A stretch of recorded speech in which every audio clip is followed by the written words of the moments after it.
La Bible en un an, le 15 septembre. Le livre d'Ézéchiel, chapitre 45, verset 9 au chapitre 46, verset 24. Le livre des psaumes, chapitre 59, verset 1 à 18. Le livre des proverbes, chapitre 23, verset 9 à 11. La seconde épître de Paul aux Corinthiens, chapitre 11, versets 1 à 15. Le livre d'Ézéchiel, chapitre 45. Voici ce que dit le Seigneur l'Éternel. En voilà assez, princes d'Israël. Renoncez à la violence et à l'oppression, appliquez le droit et la justice, mettez fin à vos exactions envers mon peuple, déclare le Seigneur l'Éternel. Ayez des balances justes, des mesures de solide justes et des mesures de liquide justes. La mesure pour les solides et la mesure pour les liquides auront la même capacité. Le bat contiendra 22 litres et l'épha 22 litres. Leur capacité sera réglée d'après le homère. La pièce étalon sera de 10 grammes. La mine vaudra chez vous 20 pièces étalon, plus 25 pièces étalon, plus 15 pièces étalon. Voici la contribution que vous prélèverez. 4 litres pour 220 litres de blé et 4 litres pour 220 litres d'orge. Voici ce qui est prescrit pour l'huile, pour une mesure d'huile. 1/10 de batte pour un quart, qui correspond à 220 litres, puisque 10 battes font un homère. Sur un troupeau de 200 brebis provenant d'une région fertile d'Israël, une brebis sera réservée pour l'offrande, l'holocauste et le sacrifice de communion, afin de servir à leur expiation, déclare le Seigneur l'Éternel. Toute la population du pays devra prélever cette contribution pour le prince d'Israël. Le prince sera chargé des holocaustes, des offrandes végétales et des offrandes liquides lors des célébrations, des débuts de mois, des sabbats, lors de toutes les fêtes de la communauté d'Israël. C'est lui qui présentera le sacrifice d'expiation, l'offrande, l'holocauste et le sacrifice de communion pour faire l'expiation en faveur de la communauté d'Israël. Voici ce que dit le Seigneur l'Éternel. Le premier jour du premier mois, tu prendras un jeune taureau sans défaut et tu purifieras le sanctuaire du péché. Le prêtre prendra du sang de la victime, du sacrifice d'expiation, et il en mettra sur les montants des portes du temple, sur les 4 angles du socle de l'autel et sur les montants des portes du parvis intérieur. Tu feras de même le 7e jour du mois pour toute personne qui a commis une faute sans le vouloir ou sans le savoir. Vous ferez ainsi l'expiation pour le temple. Le 14e jour du premier mois, vous aurez la Pâque. La fête durera 7 jours durant lesquels on mangera des pains sans levain. Le prince offrira ce jour-là un taureau en sacrifice d'expiation pour lui et pour toute la population du pays. Pendant les 7 jours de la fête, il offrira en holocauste à l'Éternel 7 taureaux et 7 béliers sans défaut, chacun des 7 jours, ainsi que chaque jour un bouc en sacrifice d'expiation. Il fera aussi une offrande végétale de 22 litres pour chaque taureau et de 22 litres pour chaque bélier, avec 4 litres d'huile par offrande. Lors de la fête qui aura lieu le 15e jour du 7e mois, il offrira pendant 7 jours les mêmes sacrifices d'expiation, les mêmes holocaustes et la même offrande végétale avec l'huile. Le livre d'Ézéchiel, chapitre 46. Voici ce que dit le Seigneur l'Éternel. L'entrée du parvis intérieur, qui est orientée à l'est, restera fermée pendant les 6 jours de travail, mais elle sera ouverte le jour du sabbat, ainsi que pour la fête du début du mois. Le prince viendra de l'extérieur en passant par le vestibule de l'entrée et se tiendra près des montants de la porte. Les prêtres offriront son holocauste et ses sacrifices de communion.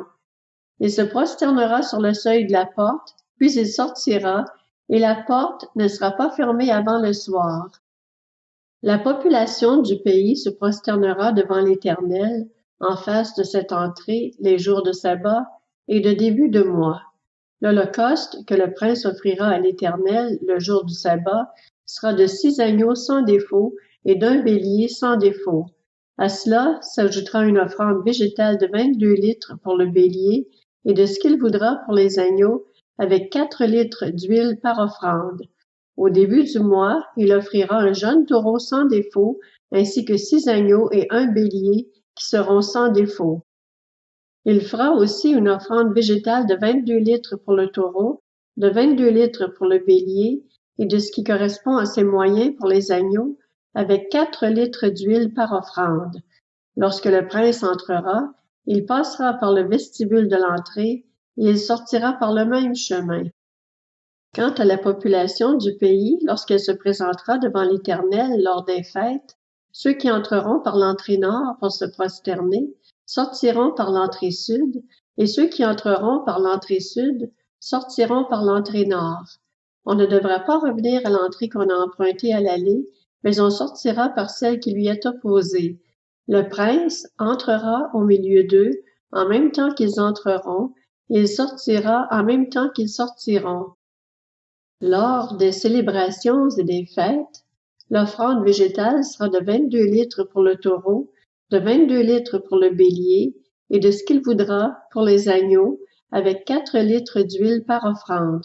Si le prince offre à l'Éternel un holocauste volontaire ou un sacrifice de communion volontaire, on lui ouvrira l'entrée qui est à l'est, et il offrira son holocauste et son sacrifice de communion comme il doit le faire le jour du sabbat. Ensuite, il sortira et l'on fermera la porte après sa sortie. Tu offriras chaque jour en holocauste à l'Éternel un agneau d'1 an sans défaut. Tu l'offriras tous les matins. Tu feras de plus tous les matins une offrande végétale de 4 litres, ainsi que d'1,5 litre d'huile pour pétrir la farine. C'est l'offrande faite à l'Éternel, une prescription perpétuelle pour toujours. Tous les matins, on offrira l'agneau et l'offrande végétale avec l'huile en holocauste perpétuel. Voici ce que dit le Seigneur, l'Éternel. Si le prince fait un cadeau à l'un de ses fils, ce sera son héritage, et cela passera à ses enfants. Ce sera leur propriété, et cela fera partie intégrante de leur héritage. S'il fait un cadeau pris sur son héritage à l'un de ses serviteurs, ce cadeau lui appartiendra jusqu'à l'année de la liberté, puis il retournera au prince. Ses fils seuls posséderont son héritage. Le prince n'enlèvera rien à l'héritage du peuple en lui arrachant ses propriétés. Ce qu'il donnera en héritage à ses fils, il le prendra sur ses propres biens, afin que mon peuple ne soit pas éparpillé et ne se retrouve pas privé de sa propriété. Après cela, l'homme m'a conduit par l'entrée située à côté de la porte, vers les salles saintes, destinées aux prêtres et orientées au nord. J'ai vu un emplacement dans le fond à l'ouest. Il m'a dit, c'est l'endroit où les prêtres cuisineront la viande, des sacrifices de culpabilité et des sacrifices d'expiation, et où ils feront cuire les offrandes pour éviter de les amener dans le parvis extérieur et d'exposer ainsi le peuple à la sainteté. Puis il m'a fait sortir pour aller dans le parvis extérieur et m'a fait passer aux 4 coins du parvis. Il y avait une cour dans chacun des coins du parvis. Aux 4 coins du parvis, il y avait des cours fermées, longues de 20 mètres et larges de 15. Toutes les 4, dans chaque coin, avaient les mêmes dimensions. Un mur les entourait toutes les 4, et des foyers avaient été installés au bas de ces murs tout autour. Il m'a dit, ce sont les cuisines. C'est là que les serviteurs du temple cuisineront la viande des sacrifices offerts par le peuple. Le livre des Psaumes, chapitre 59. Au chef de chœur sur la mélodie de « Ne détruis pas ». Hymne de David, lorsque Saül envoya cerner sa maison pour le faire mourir. Mon Dieu, délivre-moi de mes ennemis, protège-moi contre mes adversaires. Délivre-moi de ceux qui commettent l'injustice et sauve-moi des hommes sanguinaires, car les voici aux aguets pour m'enlever la vie. Des hommes puissants complotent contre moi sans que je sois coupable, sans que je péché, Éternel. Malgré mon innocence, ils accourent, prêts à m'attaquer. Réveille-toi, viens vers moi et regarde. Toi, Éternel, Dieu de l'univers, Dieu d'Israël, lève-toi pour corriger toutes les nations. Ne fais grâce à aucun de ces traîtres impies. Ils reviennent chaque soir. Ils hurlent comme des chiens. Ils font le tour de la ville. De leur bouche, ils font jaillir l'injure, leurs paroles sont des épées. Ils disent, qui est-ce qui entend? Mais toi, Éternel, tu te ris d'eux, tu te moques de toutes les nations. Toi qui es ma force, c'est en toi que j'espère, car Dieu est ma forteresse. Mon Dieu m'accueille dans sa bonté, Dieu me fait contempler mes adversaires. Ne les tue pas, sinon mon peuple les oublierait. Fais-les trembler par ta puissance et jette-les à bas, Seigneur notre bouclier. Leur bouche pêche à chaque parole de leurs lèvres, qu'ils soient pris dans leur propre orgueil. Ils ne profèrent que malédictions et mensonges. Détruis-les dans ta fureur, détruis-les, et qu'ils n'existent plus. Qu'on sache que Dieu règne sur Jacob jusqu'aux extrémités de la terre. Ils reviennent chaque soir, ils hurlent comme des chiens, ils font le tour de la ville. Ils errent çà et là, cherchant leur nourriture, et ils passent la nuit sans être rassasiés. Quant à moi, je chanterai ta force, dès le matin je célébrerai ta bonté, car tu es pour moi une forteresse, un refuge quand je suis dans la détresse. Toi qui es ma force, c'est pour toi que je veux chanter, car Dieu, mon Dieu si bon, est ma forteresse. Le livre des Proverbes, chapitre 23.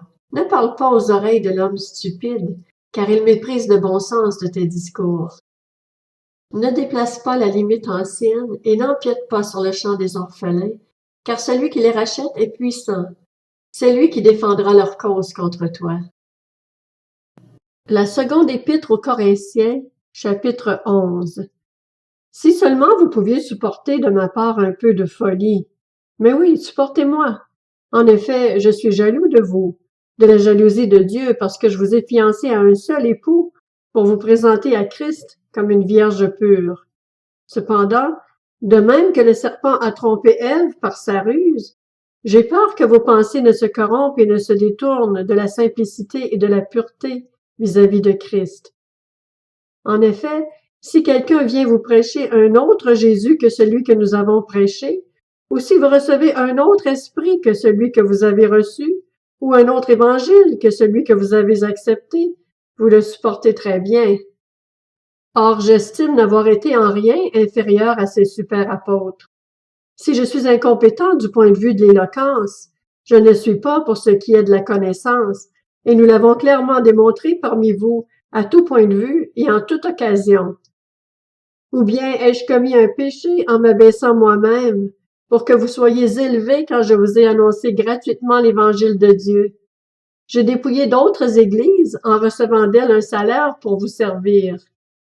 Et lorsque j'étais chez vous et que je me suis trouvé dans le besoin, je n'ai été à la charge de personne, car les frères venus de Macédoine ont pourvu à ce qui me manquait. En tout, je me suis bien gardé d'être à votre charge, et je m'en garderai encore. Par la vérité de Christ qui est en moi, j'affirme que personne ne m'enlèvera ce sujet de fierté dans les régions de l'Achaïe. Pourquoi? Parce que je ne vous aime pas? Dieu le sait. Mais j'agis ainsi et je le ferai encore pour enlever toute occasion à ceux qui en cherchent une de se montrer nos égaux sur un point dont ils se vantent. Ces hommes-là sont de prétendus apôtres, des ouvriers trompeurs déguisés en apôtres de Christ. Et ce n'est pas étonnant puisque Satan lui-même se déguise en ange de lumière. Il n'est donc pas étrange que ses serviteurs aussi se déguisent en serviteurs de la justice.